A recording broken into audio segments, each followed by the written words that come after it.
প্রাণপ্রিয় রংপুর জেলাবাসী, আপনারা সকলেই কেমন আছেন? আমাদেরকে যিনি ভালো রেখেছেন তিনি কে?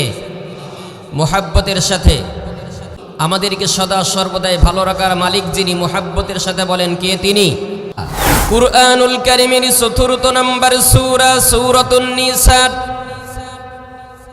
৩১ নম্বর আয়াতের ভিতরে আল্লাহ রাব্বুল আলামিন ডাক দিয়ে বলেন, ইন তাজতানিবু কাবাইরা মা তুনহাউনা আনহু নুকাফির আনকুম সাইয়্যাতিকুম ওয়া নুদখিলকুম মুদখালান কারীমা। চিৎকার দিয়ে বলি আল্লাহু আকবার। আল্লাহ রাব্বুল আলামিন বলেন, তোমাদেরকে যে সকল বড় বড় কবিরা গুনাহগুলো থেকে আমি আল্লাহ রাব্বুল আলামিন গুনাহগুলো থেকে বেঁচে থাকার জন্য নির্দেশ করলাম, যেই বড় বড় পাপগুলো থেকে তোমাদেরকে বিরত থাকার জন্য আমি রব্বুল আলামিন নির্দেশ করলাম, তোমরা যদি এই জাতীয় পাপগুলো থেকে নিজেকে বাঁচিয়ে রাখতে পারো, আমি রব্বুল আলামিন আমার পক্ষ থেকে ঘোষণা হলো তোমাদের তামাম জিন্দেগির সংগঠিত সমস্ত প্রকার সগীরা গুনাহগুলোকে আমি ক্ষমা করে দিব। বলি সুবহানাল্লাহ। এরপরে রব্বুল আলামিন বলেন, ওয়া নুদখিলকুম মুদখালান কারীমা।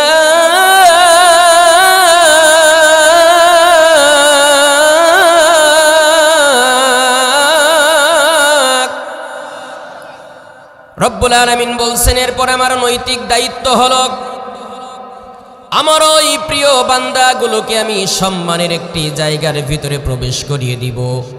আল্লাহর সম্মানের জায়গা হলো তার প্রিয় বান্দাদের জন্য আল্লাহর নির্ধারিত জান্নাত। বলা যাবে কি সুবহানাল্লাহ? আমরা ভূমিকা নিব না প্রিয় ভাইয়েরা আমার।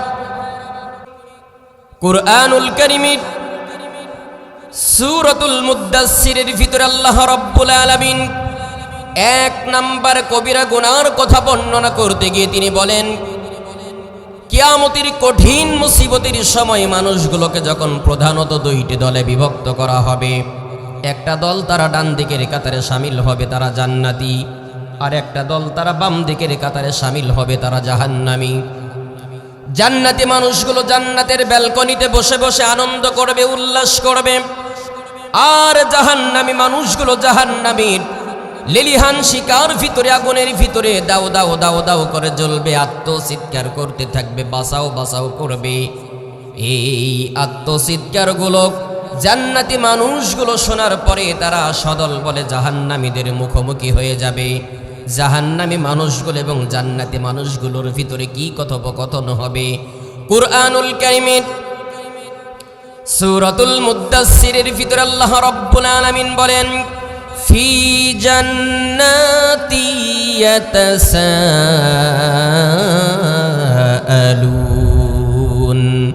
আনিল মুজরিমিনা মা সালাকাকুম ফি সাকর ক্বালু লাম নাকু মিনাল মুসাল্লিন। রব্বুল আলামিন বলেন, জান্নাতি মানুষগুলো যখন জাহান্নামীদের মুখোমুখি হয়ে যাবে, ওই জাহান্নামীদের কি জান্নাতি ব্যক্তিরা প্রশ্ন করবেন, আনিল মুজরিমিন, মুজরিম অপরাধী ব্যক্তিদের কি প্রশ্ন করা হবে, কেন তোমরা জাহান্নামের ভিতরে আসলে?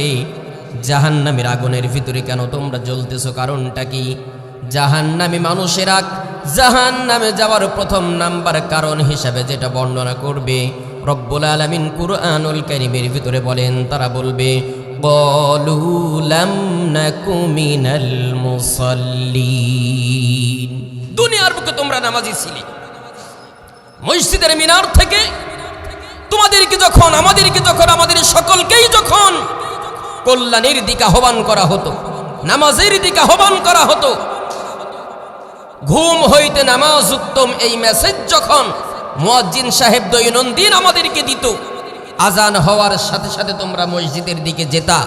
আর আমরা আল্লাহর এমন এক নাফরমান বান্দা, শয়তানের ধোঁকায় পড়ে কম্বলের নিচে সুন্দর করে মাথাটা নিয়ে এমন সুন্দর করে ঘুমিয়ে যেতাম, কম্বলের মায়া ছাড়তে পারতাম না। আর তোমরা ঠান্ডা পানি দিয়ে অজু করতা। এই ঠান্ডা পানির অজুটা আল্লাহ তাআলার কাছে এতটাই পছন্দের হয়েছে, আল্লাহ তাআলা তোমাদেরকে জান্নাত দিয়েছেন আর আমাদেরকে জাহান্নামের বাসিন্দা বানিয়েছেন। প্রিয় ভাইয়েরা আমার, প্রিয় বন্ধুগণ আমার, সুস্থ আছেন, স্বাভাবিক আছেন, আল্লাহ তাআলা তার নিয়ামত দ্বারা আমাদেরকে ঢেকে রাখলেন। কত সুন্দর একটা মস্তিষ্ক তিনি আমাদেরকে দান করলেন, আমাদেরকে শ্রবণ শক্তি দিলেন, বাক স্বাধীনতা দিলেন, চলার মতো শক্তি রব্বুল আলামিন আমাদেরকে দিলেন। কিন্তু হেলাই খেলাই নামাজ ছেড়ে দেয়, ঘুমের ভিতর থেকে ফজর কাজা করে দেয়, ব্যস্ততার ভিতর থেকে জোহর ছেড়ে দেয়, হেলাই খেলাই থেকে আসর ছেড়ে দেয়। কলিজার টুকরা প্রিয় ভাই, প্রিয় বাবার আমার, জবান ছেড়ে বলেন তো এমন নাফরমান বান্দা আল্লাহর জমিনে আছে নাকি নাই? ফজরের ক্ষণ গেল পড়নি নামাজ, জোহরেও ডুবেছিলে নিয়ে শত কাজ, হেলাই খেলাই গেল আছরের কাল, মাগরিবেও পড়লে না নামাজির সাজ। ফজরের ক্ষণ গেল পড়নি নামাজ, জোহরেও ডুবেছিলে নিয়ে শত কাজ। বিনোদনে কেটে গেল এশার সময়, এতটুকু জাগলো না কবরের ভয়। বিনোদনে কেটে গেল এশার সময়, এতটুকু জাগলো না কবরের ভয়। কথা বলেন ঠিক না বেঠিক? প্রিয় ভাইয়ের আমার, এই দুনিয়ার সফর শেষ করে আল্লাহ তাআলার কাছে আমাদেরকে প্রত্যাবর্তন করা লাগবে, ফিরে যাওয়া লাগবে। আমরা যদি নামাজ না পড়ি, আল্লাহর দাসত্ব, আল্লাহর গোলামি যদি আমরা না করি, তাহলে জাহান্নামের আগুনের ভিতরে যে আমাদেরকে যাওয়া লাগবে, এতে কোনো সন্দেহ আছে? কথা বলেন আছে?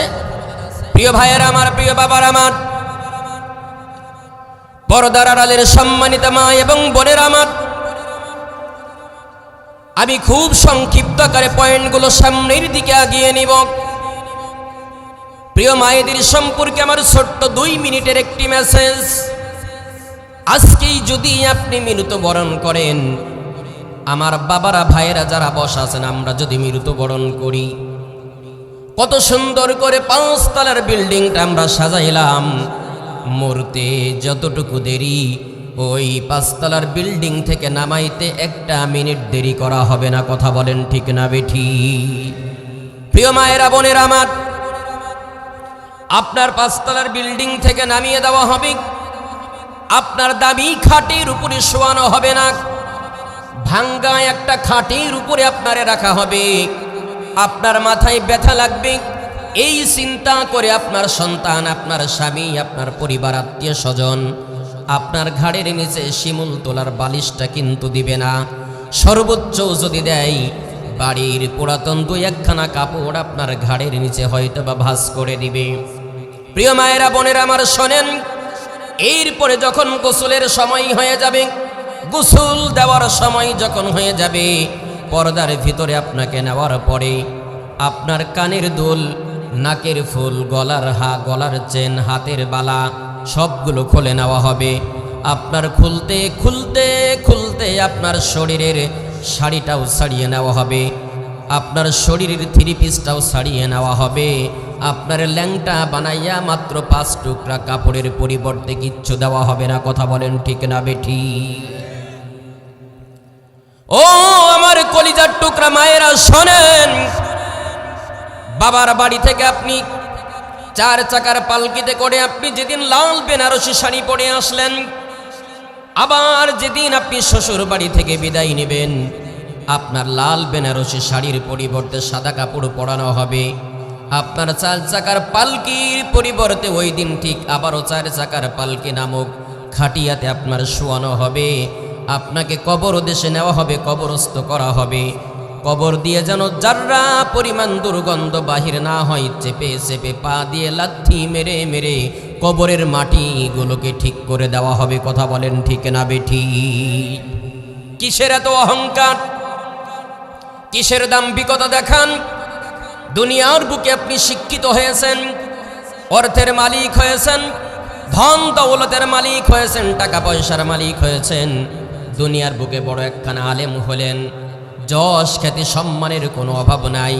বিশ্বাস করেন প্রিয় ভাইয়ের আমার, আলেম হন আর যাই হন না কেন, যদি ভিতরে যাররা পরিমাণ অহংকার থাকে, আল্লাহর নামের শপথ করে বলতে পারি অহংকার ওই আলেমকে ধ্বংস করবে, কোনো সন্দেহ নাই। বন্ধুগণ আমার, তাহলে এই নামাজ পড়তে হবে আল্লাহর জাহান্নাম থেকে বাঁচার জন্য। এই নামাজ শুধু আপনি একা একা পড়বেন তা কিন্তু হবে না। কুরআনুল কারীমে রব্বুল আলামিন বলেন, কু আনফুসাকুম ওয়া আহলিকুম নার। নামাজ তুমি পড়বে, জাহান্নামের আগুন থেকে তুমি নিজে বাঁচবে, তোমার আহাল পরিবার তাদেরকেও বাঁচাবে। তোমার দেশকে নামাজের দাওয়াত দিতে হবে, সমাজের মধ্যে নামাজ প্রতিষ্ঠিত করতে হবে।